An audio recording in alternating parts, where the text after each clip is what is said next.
Hey there guys, this is Cinematic Silence and welcome back to video analysis number 7 on Cave of Shadows. Before we begin, I need to inform you that there will be a slight change of format on future video analysis, both on Cave of Shadows and Awake. The videos will be released every 1 or 2 weeks in order to pile up more content to analyze on a single upload. This means that the duration of the videos will go up as well, meaning that you'll be getting 15 to 20 minutes analysis over 4 to 6 minute videos. I decided to do this in order to follow chronological order and plot points on a simple manner. Without further ado, get comfortable, grab your popcorn, and let's begin. In our last visit, we had a look inside experience number 1, a hidden file found inside the Cave of Shadows YouTube channel. When we got to the end of the game, events led up to a digit to be found. For over a month, the significance of this number was left unknown, until January 30, when Cave of Shadows posts congratulations as a surprise upload. In a similar fashion, the number 087861 is given away. Take into consideration that we know all the congratulation screens are coming from the same individual, meaning that somehow they all relate to each other. If we take the first digit from experience number 1 and add up the second digit from congratulations, we'll end up with this. This is a coordinate number, or at least one of them. With this piece of information, we only have one half of the puzzle, so we cannot find out the specific point we're being led to. Back on Twitter, the Zombie user keeps posting tweets regarding the broadcast and other strange events. A self-runner release tape made in 2002. It has never seen the light of day, but you may see it soon. Just know that I'll be drinking some refreshing chocolate milk during the broadcast. No more bad distractions. At first sight, these might appear to be out of random, but we do know that they are being posted for some reason. They are meant to build up anticipation. Something is going to happen on broadcast number 3 in regards to this individual. On the night of February 6, broadcast number 3 is uploaded onto YouTube as a livestream. Let's break it down, shall we? On the first segment, we are once again welcomed by the Overwatcher. Some updates on the monetizations of the broadcast are mentioned. Secondly, it is mentioned that some individuals have somehow crossed the system, causing some restrictions on future broadcasts.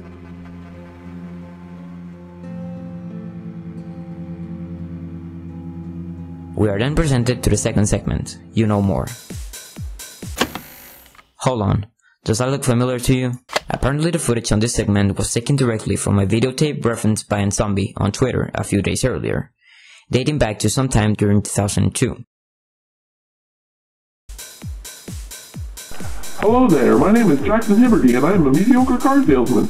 My pictures are loud like all the others and lack a real sense of feeling just like the rest of the industry. There was once a spooky house with a dark sex dungeon in the basement on this property I'm standing on now, but don't you worry, there were tons of reservations.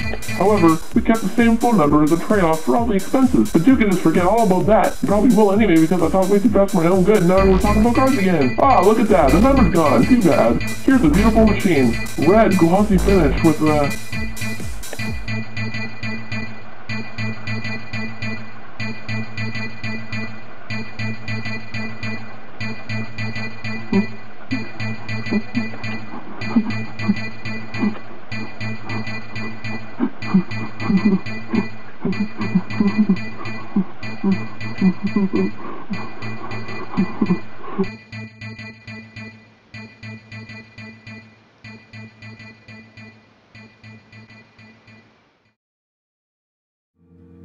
On segment number 3, we visit Mr. Giraffe once again with his show, but there is something different going on this time. Something is definitely off. Unlike simple storytelling like in the previous Mr. Giraffe episodes, the video simply cuts to a continuous shot of the puppet walking around a sidewalk with some text below. We can see a pattern going on with phrases like Mr. Giraffe can open his mouth but can't form any words, one day Mr. Giraffe thought it would be fun to try and mess everything up, and Mr. Giraffe made special friends at a very special showcase but forgot to cover his tracks. Something is being implied on this new story. Do you remember those individuals mentioned by the Overwatcher in the beginning of the broadcast? Turns out there was a major event for the development of the series going on social media. Sometime during December of 2015, a Twitter account known as Midnight Man was created with very little activity on it. The description of the profile reads, "You can call me Charlie. I do business in a peculiar and unpredictable field of work, but in my spare time I'm edgy as hell. At the time, a possible connection to the Cave of Shadows plot was never created because there wasn't evidence to support this. However, a few months later, during a chat session on a website known as InstaSync, the username of Midnight Man joins the session, revealing that he is indeed the same system member mentioned on multiple instances in the past. Even though actual screenshots of the conversation were not archived, a complete chat log was saved as a base pin. I will only highlight the most important aspects in this video, but the full conversation will be on the description below. I am Charlie. As in the Charlie, from the system. If you are Charlie, why tell us now? I tell you now because I may not get another chance. Overwatcher is clamping down on the system, hard. I may or may not get found at this point. Those hidden messages during the weather forecast on broadcast number 1. That was Xavier. He was trying to talk to me.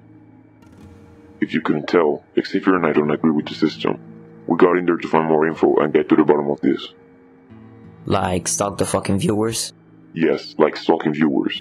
Cave of Shadows is new, but the system has been stalking people for a long ass time. How long?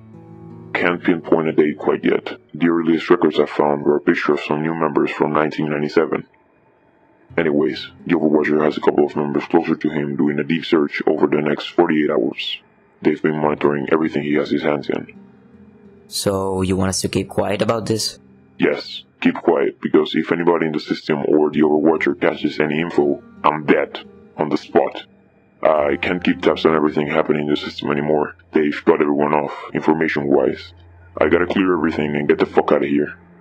If you don't hear from me in the next 48 hours, I'm dead. You can tell Elias then. The system members known as Charlie and Xavier seem to be doing some sort of inside investigation on the system, leaking information through social media. During that time, Elias Doyle, the Cave of Shadows investigator mentioned on my first video analysis, started to experience some strange events. The snow was crazy today. Don't get much of this where I live. I was just taking a walk in the snow, then someone started following me, and whoever it was wearing the same mask from Correspondence. Elias decides to post a video on his main YouTube channel, trying to catch the masked individual mentioned.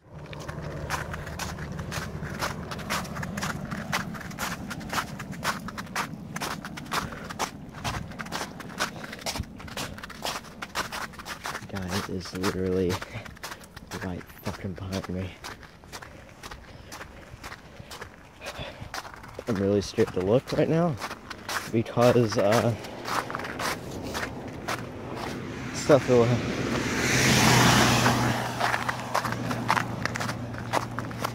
and if I turn around I feel like he's gonna lunge at me, so it's not gonna fucking do that shit.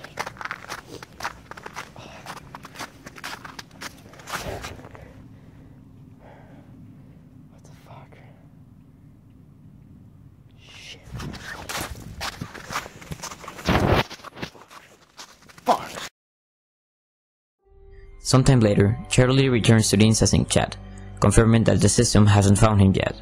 When Elias gets into the chat, it is confirmed by Charlie himself that Elias is not a part of the system, so he is to be trusted.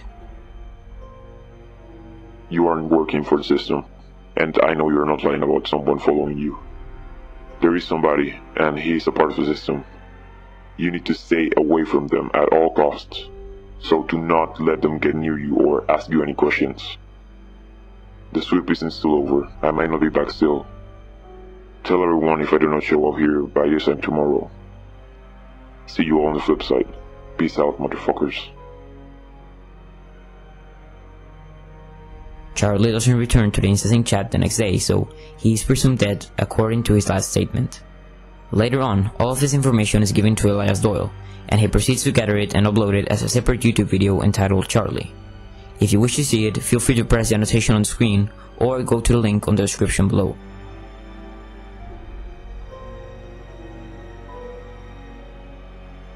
These series of events are very important for the understanding of broadcast number 3 and the entire plot of Cave of Shadows, so we need to keep them in mind for future videos. Now, let's return to broadcast number 3. On segment number 4, the weather forecast segment is censored once again by the Overwatcher due to obvious reasons. The system is now aware that they have enemies inside of them. On segment number 5, we get introduced to a new kind of block, entitled Storytime within Zombie. Hello, my name is Mrs. Shuliari. I'm the main school teacher for the kindergarten division and partner with and brought to you by NS0MNBY. I was asked to help narrate a very special story for you, so grab yourself a cozy blanket and curl up by the fire with a nice hot cup of cocoa for this lovely tale.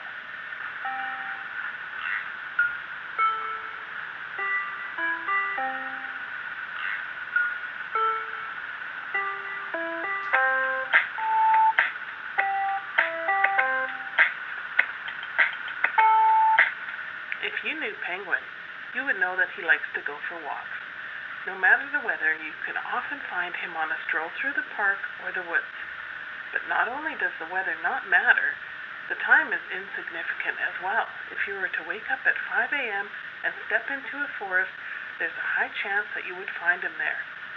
He's either making his way through the trees or stopping for a rest when he feels like pondering his past mistakes. Many mistakes. Sometimes he'll remember the locker. However, on this particular day, Penguin decided to go on a trip down memory lane. Stricken with guilt from the remembering of his memory and interest for the day, he moseys along down the baseball field's wet grass. If he tried hard enough, he could feel the warm beams of sunlight on his back and the fresh breeze that tickled his face on that day of the game. The sound of children bickering, the occasional crack of a bat, and yelling from the coach would accompany him in the flashbacks. It was almost like he was there again. Penguin's little friend was about to bat when he arrived that day. He remembers encouraging him from behind the dugout fence right before he went up for his turn. "Would you look at that? That's the exact spot he sat in."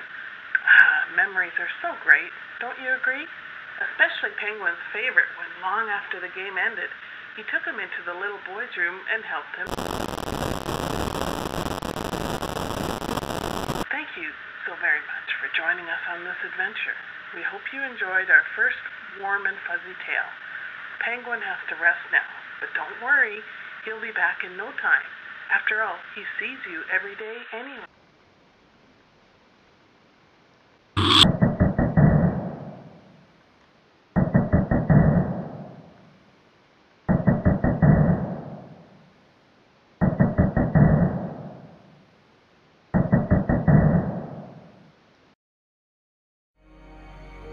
Segment number 6 only displays an artist and a featuring song. Up next, we have the relaxation segment. However, there is a hidden message during this video. If we take a look at the bottom left corner, we'll see the clear word 3. After relaxation, the broadcast seems to end normally with the Cave of Shadows title card, but something seems to happen after that.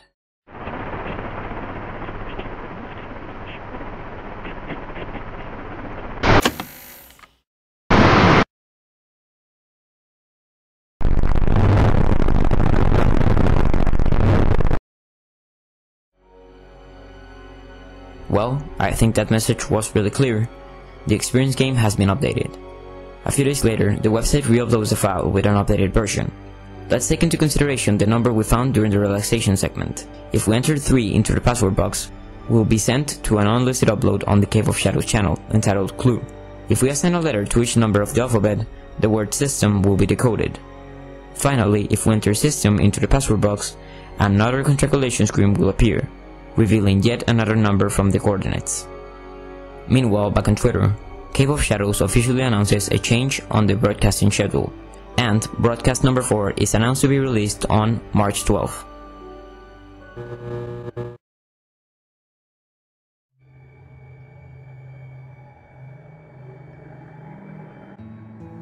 Now, how's that for a major update, huh? I truly hope you enjoyed the video, and I believe that longer analysis on bigger parts of the story can be more beneficial in order to gain a better understanding of the whole plot. We are already at a major point on the Cave of Shadows general story. Both Charlie and Xavier remain missing to the viewers, and Zombie seems to be keeping track of the entire situation and knows information that is not being given away to us. And Elias seems to be experiencing major personal changes due to the increasing amount of stress produced by the entire situation, with clues leading to some place being left by an unknown person. And all we can do is sit and wait to see the direction of the series. Don't forget to tell me your thoughts and opinions on the comments. I truly appreciate every single one of them. Remember, if you have any information or question, send me an email at cinema710. I'll see you guys later. Goodbye.